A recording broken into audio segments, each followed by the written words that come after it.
Salut à tous, on se retrouve aujourd'hui pour une nouvelle vidéo, donc sur le décollage Ironman, comme vous avez été nombreux à le voter. Donc je vous invite avant de commencer à vous abonner, à mettre un petit like et aller donc dans le petit pour choisir le prochain effet. Alors ma première vidéo, comme vous pouvez le voir, c'est une vidéo de moi, donc j'ai fait une petite mise en scène, mais surtout au bout d'un moment j'appuie d'une main puis de l'autre et d'un coup je pousse comme si je volais vers le haut.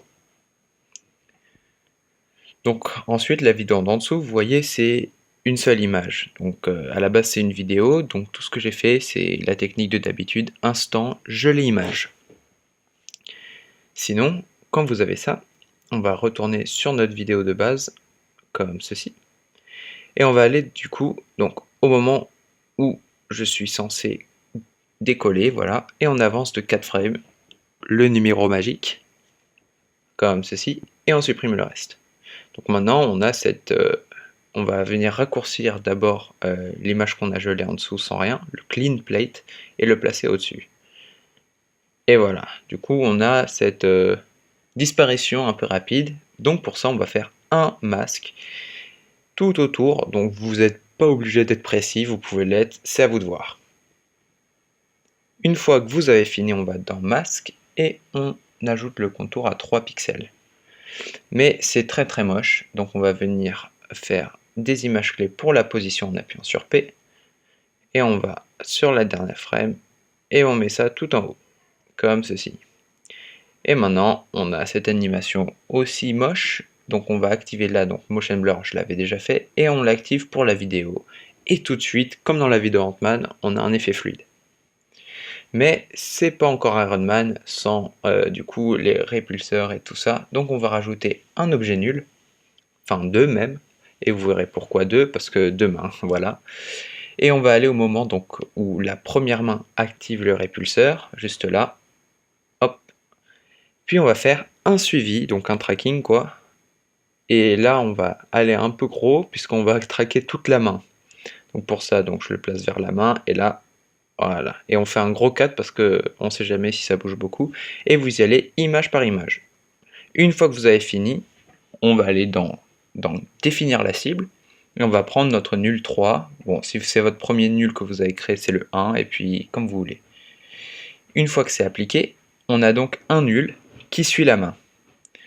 Mais comme il y a le décollage, on va aller dans le nul, position, et à la frame où je décolle, on va venir donc déplacer notre nul.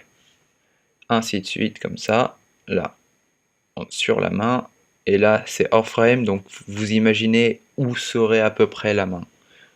Donc ça serait à peu près là, et on continue, ainsi de suite.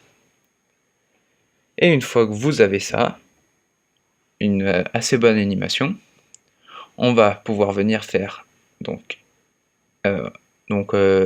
enlever la visibilité, puisqu'on va faire exactement la même chose avec l'autre. Donc on va au bon moment, suivi de mouvement, et comme ça on va le placer sur la main, et on va faire le même procédé. Une fois que c'est fini le tracking, on l'applique, et puis on va animer la position du nul lors du décollage.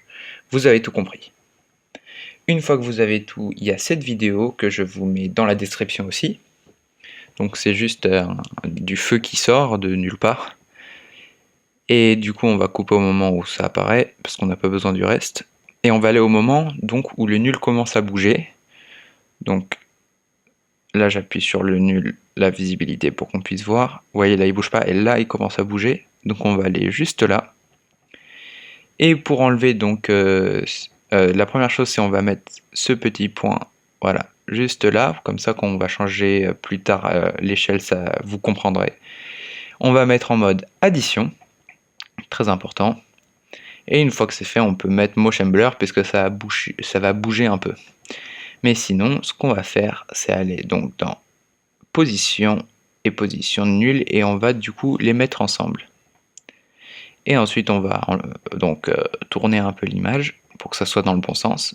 On avance 2-3 frames, donc 1, 2 et 3. Et c'est là où je voulais en venir, donc on appuie sur S pour la taille. On va vers la première frame, et là, on baisse. Comme ça, sur ces 3 frames, la flamme, elle sort de la main. Voilà. Et ce qu'on va faire, c'est la même chose pour l'autre main, sauf que pour pas s'embêter, on va tout simplement dupliquer, voilà, comme ceci. Ah, petite erreur, CTRL Z, voilà, bref. C'est une petite erreur de manip, j'ai oublié de changer l'outil. Mais sinon, une fois que c'est fait, voilà, on vient le placer au moment pareil où le nul bouge. Ce serait juste là. Et maintenant, on va changer la position avec celle de nul 4. Voilà. Et automatiquement, on a l'effet déjà tout fait sur l'autre main. Et forcément, il faut ajouter les pieds pour le décollage. Donc vous dupliquez le layer. Quand vous l'avez dupliqué, donc on va aller dans la position, toujours. Sauf que cette fois, on va aller dans les petites flèches et enlever la note. Comme ceci. Et une fois que c'est fait, on va pouvoir le placer sous la jambe. Enfin, sous le pied plutôt. Même si on ne le voit pas très bien. Activer donc les images clés. Et on va animer du coup sur ces 4 petites images, hein, c'est pas énorme, la flamme qui suit le pied. Comme ceci. Et on continue. Voilà. Et une fois que ça c'est fait, on va venir tout simplement, donc voilà, on va le dupliquer, donc CTRL D.